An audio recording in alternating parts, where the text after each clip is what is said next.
My boyfriend of 1 year lives at home with his mom, 67-year-old female, and brother, 23-year-old male. Their family is quite dysfunctional, a fact he has been gradually waking up to over the last year. He has been saving up to move out, but cannot yet afford to do so. Initially, we had talked about him moving in with me, but I didn't think it would be good for our relationship, as he is still figuring out a lot of basic life skills. His plan was to get a place of his own with a roommate as soon as he could. Fast forward to this past Monday. He got into a physical altercation with his brother, punching him in the face. He's not normally a violent person, but the brother had been selling drugs out of the family home and generally making their lives a living hell. He called me immediately afterward and came over. I, of course, let him stay the night to cool off. In anger, he apparently told his mom he would not be returning to that house under any circumstances. I told him then and there that unfortunately I can't have him stay with me full-time, as my mom is currently staying with me and it wouldn't be fair to her. He seemed to understand and stayed with a friend on Tuesday and Wednesday. Thursday evening, we had dinner plans and he stayed over after. He expressed how he saw a cockroach in his friend's bathroom and no longer wanted to stay there. I asked what his plan was and he said he didn't know yet. Friday comes. He stays over again. On Saturday morning, he slept until 1 p.m. when I prodded him to get up and get going. He got a haircut and went to the gym. When he came back, I initiated a conversation with him about reaching out to his large network of friends to see if anyone needs a roommate or has a room available. He said he had been too ashamed to open up to his friends about what has been going on. I told him that I can understand that, but that's what the situation requires. He acknowledged that his inaction has resulted in his housing situation falling squarely in my lap and apologized for that. Progress, right? Wrong. He then turns around and asks me if he can cook and eat all of his meals here. I reminded him that he already cooks and eats here several times a week and can continue to do so, but it can't be every day. As I was saying this, I could see his eyes glaze over and him dissociating. That's when I got upset, asking him why he is putting me in the position to have to say no to him again when I've already explained my reasons. This situation has been weighing heavily on me. I am finding it hard to focus on my own life and projects because much of my time and energy goes towards worrying about this man and propping him up. How can I make it clear to him that he needs to go home without being callous? At this rate, the respect and attraction I have for him is faltering. If he doesn't take responsibility for his life, I don't see our relationship lasting much longer. Edit. Thanks everyone for the advice, even those of you who were harsh. I was very direct with him that he needed to make other arrangements for tonight and going forward. He left without complaint, taking all his stuff with him. Tomorrow, I will debrief with my therapist and evaluate why I am still in this relationship. Now, for a few comments before the update. Comment 1. How can I make it clear to him that he needs to go home without being callous? He sounds very unattractive. A man who can't handle his life at 28, who wants to be rescued from his own family and random cockroaches by his girlfriend, is not a catch. But staying with him is up to you.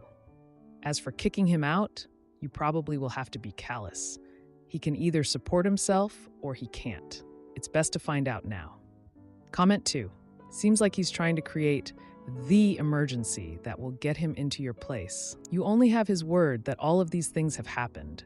He's already sucking the life out of you. We are not ready for living together, and this is proving why. You are not listening to me and trying to override my boundaries. This is ruining the respect and attraction I have for you. Good luck. Now for the update. Hey everyone, thanks for all the comments on my last post. They really helped me put things into perspective. So, here's what's been happening over the past 2 weeks. After my boyfriend left my place, he crashed with another friend. But that didn't last long. 2 days later, he called me, his voice shaking. His friend's girlfriend had just moved in, and there was no room for him anymore. He sounded so lost. I could almost feel the walls closing in on him through the phone. He ended up staying with another buddy, someone from his old job at the car wash. This friend, let's call him Mark, had always been the life of the party. The the kind of guy who never turned down a chance to help a friend. But Mark's place was a mess, and my boyfriend couldn't stand the chaos. He told me he spent a night on the couch, trying to sleep while Mark's cats used him as a jumping castle. Meanwhile, his mom had been blowing up his phone, begging him to come back home. She was worried sick about him and the family, but he was adamant about not going back, not while his brother was still there, dealing drugs and causing trouble. I could see the strain on my boyfriend's face every time we met up. He was trying to keep it together, but the stress was eating away at him. He'd lost weight, and there were dark circles under his eyes that hadn't been there before. Then, last Tuesday, he showed up at my door unannounced. He had that look in his eyes, the one that said he was at the end of his rope. He told me he'd had a huge fight with Mark over something stupid, like who ate the last slice of pizza. It was clear he had nowhere else to go. I let him in, against my better judgment. We sat down, and he poured his heart out. He admitted he was scared of ending up like his brother, lost and without direction. He confessed that he'd been avoiding his friends because he didn't want them to see him like this, weak and vulnerable. I listened, trying to be supportive, but I was also firm. I reminded him that he couldn't stay with me indefinitely. He nodded, understanding but not knowing what to do next. The next day, he spent hours on the phone, calling every friend he could think of. Finally, he got a lead. An old high school buddy had a spare room. It wasn't ideal. The guy was a bit of a hoarder, and the place smelled like old gym socks. But it was something. He moved in that weekend. It was a small room, barely enough space for a bed and a dresser. But it was his. He seemed relieved, like a weight had been lifted off his shoulders. But the relief was short-lived. His new roommate had a girlfriend who was, well, intense. She'd come over and they'd fight like cats and dogs, then make up loudly, if you catch my drift. My boyfriend said it was like living in a soap opera. And then the news dropped. His mom called him, crying. His brother had been arrested. The police had raided their house, and it was a mess. His mom was alone, scared, and didn't know what to do. My boyfriend was torn. He wanted to be there for his mom, but he also knew that going back home meant facing all the problems he'd tried so hard to escape. He asked me what he should do, and I didn't have an answer for him. It was his family, his choice. But I could see the old patterns starting to emerge, the ones that had kept him stuck in that house for so long. In the end, he decided to go back home, but only temporarily. He promised himself and me that he'd keep looking for a new place, one that was truly his own. He moved back in with his mom last Thursday, and it's been tough. His brother's absence has left a void, and his mom is struggling to cope. As for us, things are complicated. I care about him. I really do. But I'm also exhausted. It's like I've been holding my breath, waiting for the other shoe to drop. We're still together, but I can feel the distance growing between us. He's trying, though. He's been helping his mom clean up the house, getting rid of his brother's stuff. He's also started looking for a better job, something that could help him save up faster for his own place. But it's bittersweet. I'm proud of him for stepping up, for facing his fears.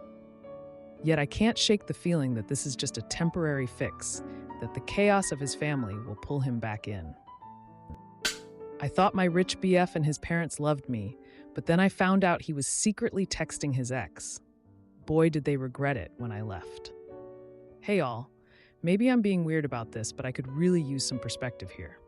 I met my current boyfriend, Gerard, at a bar last summer, and we've been together ever since. It sounds really corny, but I hit the jackpot with this man. He's sweet, funny, kind, caring, driven, and principled. Every day, he makes me feel so loved and appreciated. Whether it's by sending me random texts asking me if I know how sexy I am, or surprising me with takeout from my favorite restaurant. I know, really corny, but I can't stress enough just how special Gerard is to me. A couple of months into the relationship, Gerard told me he wanted to introduce his parents to me. I was excited and said yes. That's when I learned that he's from old money, the kind where the trust fund will not run out for 2 to 3 generations. That being said, he has a successful career of his own and makes his own money. He didn't want to tell me about his financial status because he had been burned a few times in the past by past relationships, which is understandable. While I don't make nearly as much money as he does, I am financially comfortable. I was a little unsure, but he reassured me that his parents wanted to meet me and that if they gave me any blowback, he'd have my back. I agreed, and we met at a nice restaurant. His parents, Rose and Nick, won me over. They made me feel welcomed and asked me all sorts of questions about my hobbies, life, and everything in particular. When we parted, I told his parents that I hoped they were proud of Gerard because of how wonderful he turned out to be. They said that they were, and they told Gerard to not lose me.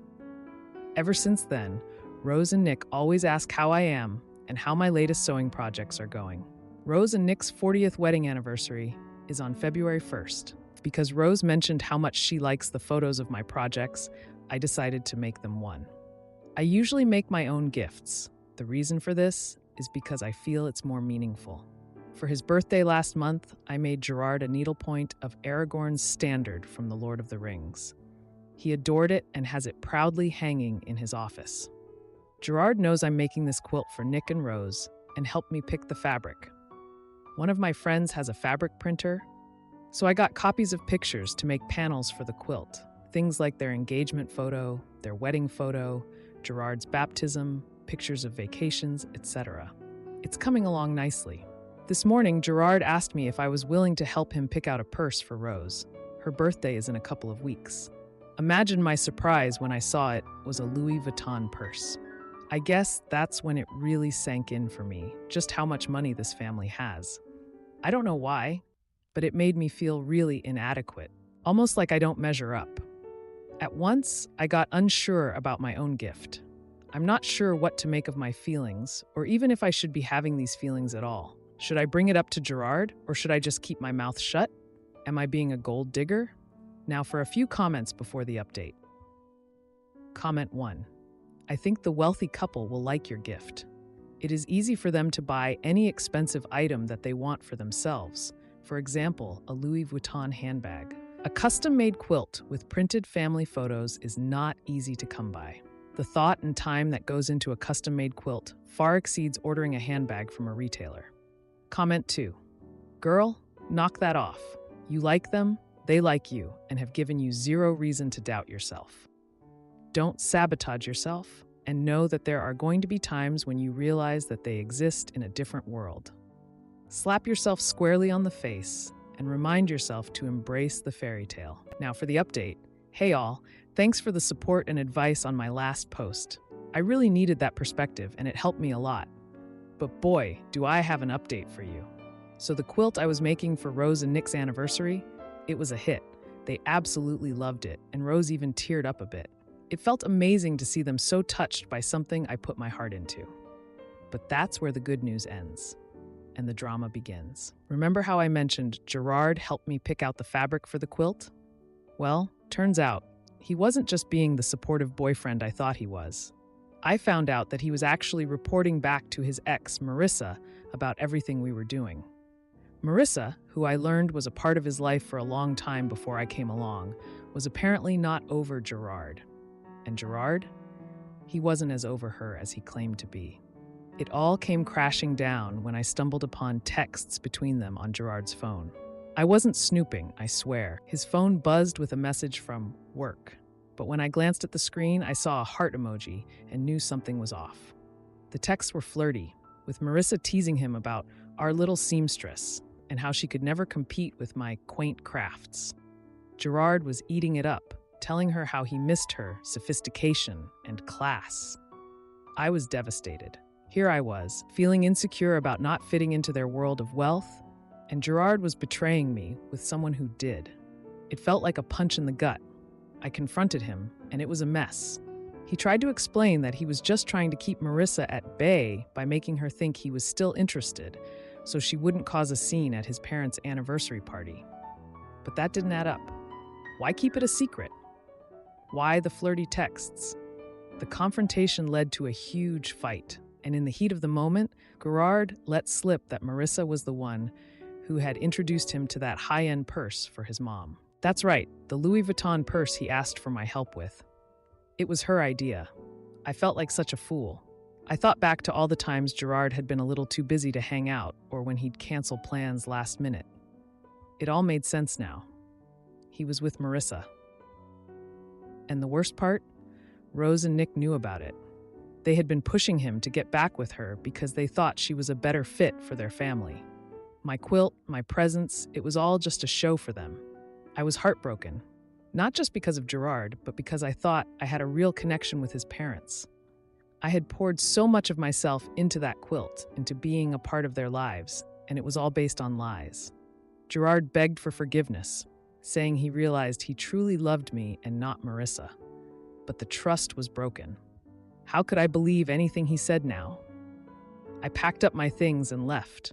I couldn't be in that house, with all its memories and deceit. As for the quilt, I heard from a mutual friend that Rose keeps it on display in their living room. I guess even amidst all the betrayal, they couldn't deny the love and effort that went into it. It's a small consolation, but at least something genuine came out of this whole mess. My partner had a hall pass, but a year ago, he broke my trust by engaging with a cam girl online. And now when I was sick, he engaged in inappropriate conversations with a random woman on Facebook, and she tried to blackmail him. Oh boy, did he confess everything to his family and seek their guidance. I need some advice. I haven't been able to pull myself together for a couple of days, so getting it off my chest might help. I'm in a long-term relationship with my high school sweetheart. We got together when I was 15 and he was 17. We've had the odd bump in the road, but that's to be expected when you're kids for most of your relationship. As of the last couple of years, things have been going really well between us. He's usually super sweet, thoughtful, and supportive of me, especially since this last year I started going to college. About 2 years ago, we made an agreement that we could each have a hall pass, just because neither of us really have any experiences outside each other. However, it has strict rules. We have to be open and honest with each other the entire time. From the second we think something might happen, we need to talk to each other about it. It can't be friends and it can't be at home. My biggest requirement was honesty. About a year ago, he broke my trust for the first time. He had asked me for intimacy, and I had said no because I was tired and stressed because of school and work, and he didn't seem bothered. He helped me fall asleep so I could take a nap because I had a headache.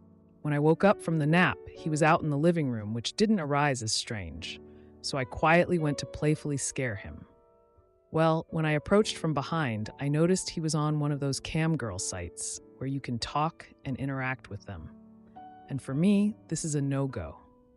We fought about this, but ultimately managed to work things out and agreed that this was a boundary that couldn't be crossed. Fast forward the rest of the year, we had absolutely no problems, and our relationship was the best it has been.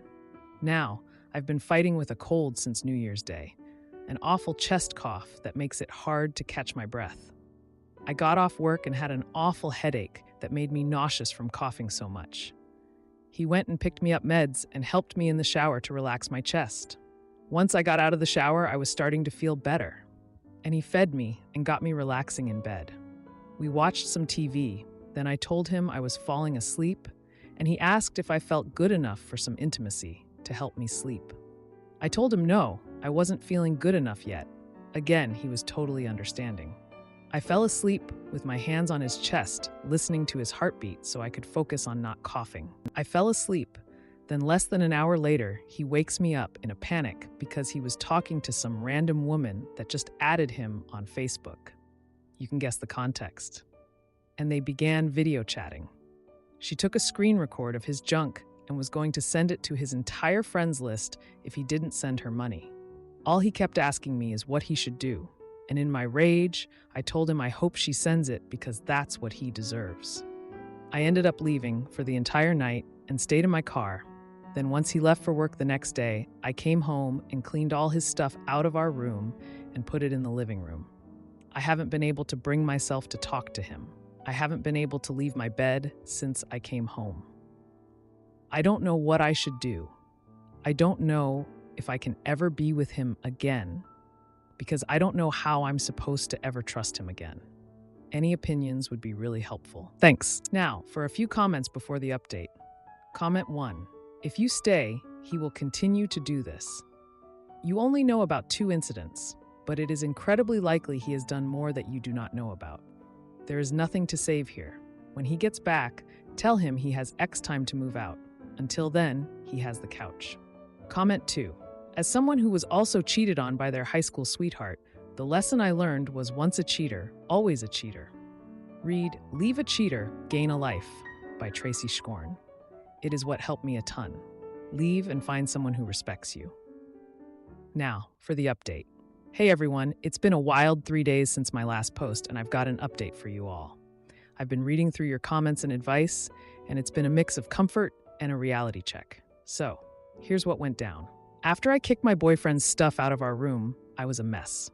I couldn't eat, couldn't sleep, and my cold was getting worse. I was torn between the love I had for my high school sweetheart and the betrayal I felt. We had been through so much together, from prom night disasters to supporting each other through family drama. He was there when my grandma passed away, holding me as I cried for hours. It's hard to let go of that history. But then, the next day, something happened that I didn't expect. I got a message from his sister, who I've always been close with. She told me she had seen him at their parents' house, looking like he'd lost the world. She said he was confessing everything to their mom, who's like the family's moral compass. His mom had always been kind to me, treating me like another daughter, and hearing that he was seeking her guidance made me wonder if he was truly remorseful.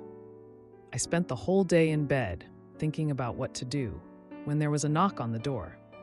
It was him, looking more miserable than I'd ever seen him. He had a small bag with him, and he said he needed to talk. I let him in, my heart racing and my mind a whirlwind of emotions. He told me he had been struggling with the hall pass idea more than he let on. He admitted that the excitement of it was a thrill he felt he was missing out on, but he realized it was nothing compared to what he had with me. He said that the cam girl incident was a wake-up call, but he fell into old habits out of stupidity and loneliness when I was sick and asleep. Then, he dropped a bombshell. He had gone to the police about the blackmail. They had seen cases like this before and were working on tracking the woman down. He showed me the case number and everything. He was taking responsibility for his actions, and that was something I never expected. I was still furious, but seeing him take steps to fix the mess he made, it made me think. We talked for hours, and he answered every question I had, no matter how much it hurt him to admit his faults. It was the most honest conversation we'd ever had. The next day, I went to work, still unsure of what to do about us. But when I came home, I found that he had been busy. He had cleaned the entire apartment, cooked my favorite meal, and left a letter on the table before going to stay at his friend's place to give me space. In the letter, he poured his heart out, apologizing for everything and promising to be better if I gave him the chance. I spent the night alone, thinking about everything. I remembered how he supported me when I decided to change my major in college, even though it meant more years of school and more debt. He never complained, just encouraged me. And I thought about how he had been there for me through every cold, every bad day at work, every little victory. The next morning, I woke up to a notification on my phone. It was from the woman who tried to blackmail him. She had been caught by the police and was facing charges. My boyfriend's quick thinking and decision to go to the authorities had paid off. Justice was being served in its own way.